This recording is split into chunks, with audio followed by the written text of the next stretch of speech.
still with us this morning.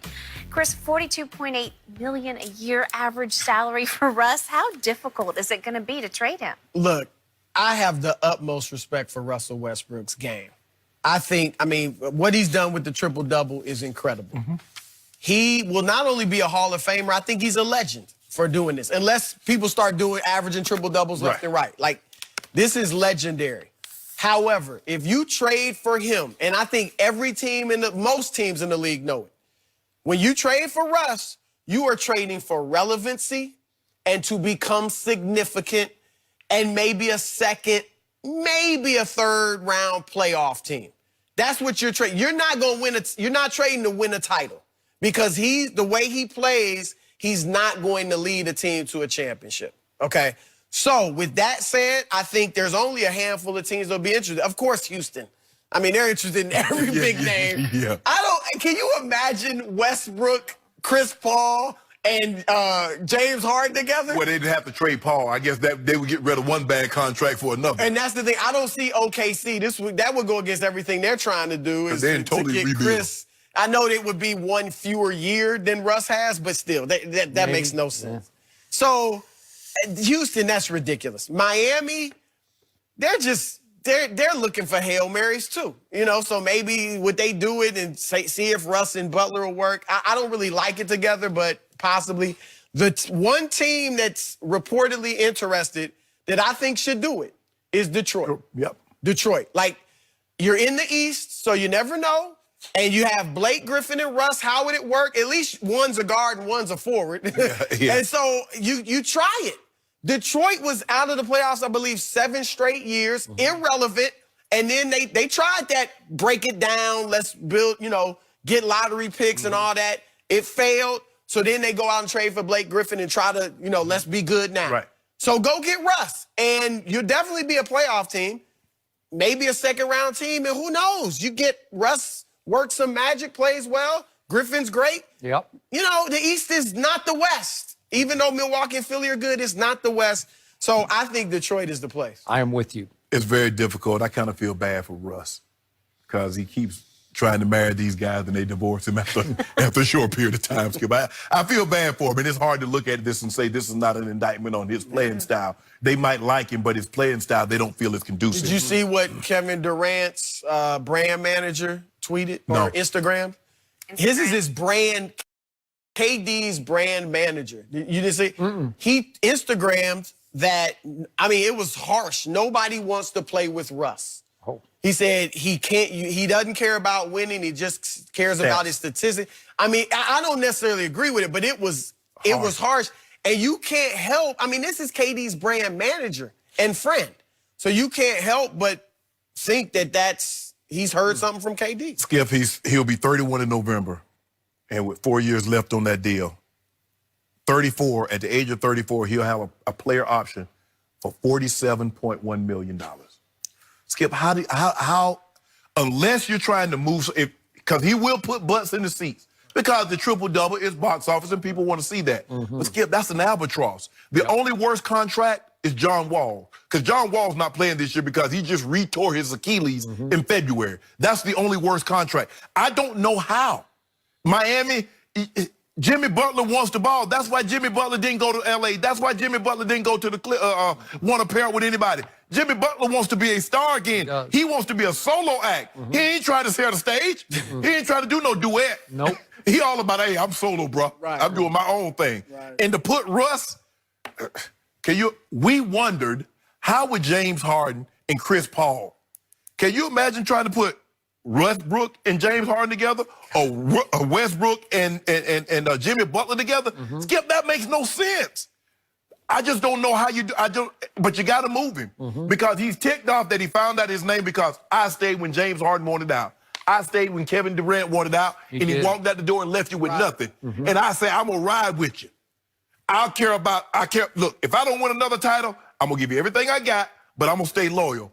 And the first chance you get, you try to get up off me, because the same thing with Kyrie. Once he found out they tried to move him, he said, okay, you want to trade me? Trade me, because I am not playing again. Russ is going to adopt the same policy, Skip. He's not going to play there because he doesn't trust Sam Presti anymore, because Sam Presti said, I got. way we know. Even when he lost Kevin Durant, he said, we still got Russ. Russ is our guy. We want guys that want to be here. And come to find out, you try to get rid of him. Here's the other thing, Shannon. Is Russ upset that you just traded Paul George so quickly? I mean, this has all come to play in the last week or so. Yeah. Like, why not give us another shot? You know what I mean? Like, I was instrumental in getting Paul George here. What did LeBron tell him? I thought Sam Presti might just dig in and say, nope, sorry, not going to do it. He certainly could have. Yeah. Because remember, Skip, he called the owner, Dan Gilbert. Kyrie got 2 years left. Right. We ain't got to ask you West to what he wants. Paul George had 3 years left. But Sam Presti didn't want an Anthony Davis situation to transpire and turn into a dumpster fire in Oklahoma City next year. And he also didn't want that big three in L.A. either. And I also think Sam Presti is a shrewd enough operator to start thinking, you know what? I may need to just rebuild this right here, right now. And if the Clippers are that desperate to give me all those draft picks and give me a couple of pretty good players, I'll take it now and I'll start over now. Skip, I mean, do you actually think that they're going to be in the lottery unless they lose both of those guys? They're not going to be in the lottery. So what lottery picks you going to be getting? No, they're not going to be. So the point is, Russell Westbrook is now a record-setting MVP on his way to becoming a guy who never won a championship or even got to a conference final in his career. Well, he got to the finals. I'm sorry. Well, as a solo act, like where he was the guy. Not even the second round. That is true. So he is 31, going on 31, and in his age 32 season, I look at what happened to Allen Iverson, who was another high-contact player. What happened at 32 in Denver? He had his last good season, and then he just hit the wall hard. And I'm afraid Russ might hit the wall pretty hard. He's had, 3 different knee procedures or surgeries, right? And to me, he's a bad buy going forward. And I've said it from the start. I love to watch him. I just wouldn't want to play with him. I love how hard he plays, but I'm convinced now that he plays hard for himself more than his team, for his brand, for his stats, and that he slightly prioritizes starring over winning. And when you have a point guard with that mentality, it's hard to go win with that guy because I think everybody knows deep down it's about stats. It's about you criticizing him for the free throws, trying to get easy rebounds as the inside guy on the free throw, rebound. So in the end, I don't feel sorry for him. I still love to watch him, and you're right. He is relevant. Skip, they yielded the man. You don't feel sorry for that? The man, I mean, he stayed loyal to your team, OKC. I'm shocked by it because I thought Paul George was the perfect running mate for him. Because Paul pledged allegiance to him. You talking about the 4th of July? Yeah. When he came back on stage? I mean, this was till death do us part, right? Or until Kawhi comes along. 2 of the best fits for Westbrook were Kevin Durant and Paul George. Okay. And he couldn't win it with them. Remember, they just won 1 game off Portland last year. So I think Paul George said, man, and Paul George had his career year. Across the board. Everything was the best. He led the NBA in steals and deflections. It was his best PER, his best win shares. Everything was great, great, great. And he still said, I don't know. But he professed his love to Russ. Until death do us part. It's like getting married. Or until somebody better looking come along. Kawhi better than you, Russ. Bro, don't, hey, I still like you. But number 2 gives me a better opportunity to win. Kevin Durant was there. I'm like, bro, I've been here 9 years. If we ain't got it here now. Here's the thing for George. George now is looking at this will change. If they win a championship, this will change his legacy. Oh, yeah. I mean, he could be in, I know we say Skip and I are a little, not down on him, but he could become Scottie Pippen. And that's a great legacy. I mean, Scottie, if they win, that's who he is versus being just a guy that was a great player, probably a Hall of Famer, but, never really won anything. So this is big. He made the right move. So I'm with you. It's got to be a Detroit, Orlando, Minnesota, because he's just box office. Hello. Boy, Carl Anthony Towns about to ask up out of Minnesota. If he goes to Minnesota with Towns, he just got Jimmy Butler up out of there because Jimmy Butler was taking the shot. Can you imagine? But they're trying to get that Andrew Wiggins contract out from under. Good luck with that one. And it's a big one. I tell you what, if I was OKC, I'd take Wiggins for where? Yeah, I bet you would. I bet you would. I think the only place is Detroit. Yeah. I mean, when I look at this, And you're right. In the East, maybe they could make some put it together noise. and You're make a relevant. run. You're significant. You know, you're not winning. I'm glad we ain't got no kind of problem.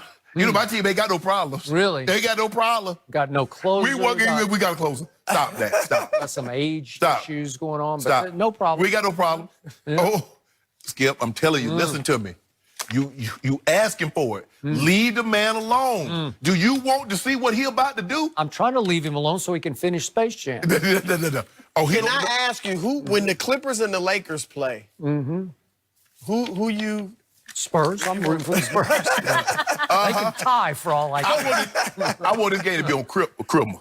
If this the game on Criminal, Okay. I'm gonna be there. Well, you I'm better gonna be there. I'm gonna be there. Yeah. Yeah. It's gonna be Christmas Day. I mean, what other game? What day does Christmas Definitely fall gonna on be this year? Christmas Day. I sure hope it's a week. I hope it's a Friday. On It's Saturday. definitely Christmas Day. Chris, thanks so much for being here. We appreciate your insight. By the way, Randy Williams is Katie's brand manager who was Instagramming Russ is about Russ and doesn't care about anything, including team or teammates, if you want to check it out. So no Christmas card from Russ to KD. They've been not off. from They've Randy been off Williams. each other's Christmas list. All right, up next, were the blockbuster moves this weekend actually bad for the NBA? We'll discuss that.